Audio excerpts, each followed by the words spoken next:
मी अनिल बाळाराम मेरुणकर, माझे सासरे शरद संतराम पालंडे यांना घरी अस्वस्थ वाटल्यानंतर मी त्यांना मोहिते हॉस्पिटलला घेऊन गेलो.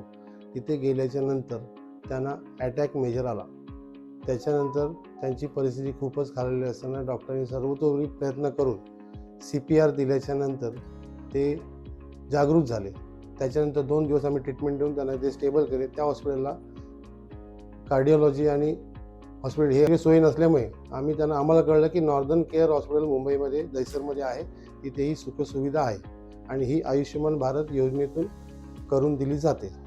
तर आम्ही इथे असणाऱ्या गौरी कदम यांना फोन करून आम्ही कॉट रिझर्व केली. कॉट रिझर्वला ट्रीटमेंट चालू केली. ॲडमिशन झालं. आज पेशंटला चांगल्या प्रकारे ट्रीटमेंट देऊन एन्जिओग्राफी एन्जिओप्लास्टी दोन्ही करून स्टेबल केल्याच्यानंतर आज पेशंट डिस्चार्जसाठी रेडी आहे. इथला स्टाफ, डॉक्टर्स, नर्स, वॉर्डबॉय जे काही आहेत त्यांनी सगळ्यांनी आम्हाला चांगल्या प्रकारे हेल्प केली. त्यांचं सगळ्यांचं आभार, नॉर्दर्न हॉस्पिटलचा आभार आणि आयुष्यमान भारत योजना आणल्याबद्दल प्रधानमंत्र्यांचा आभार. धन्यवाद.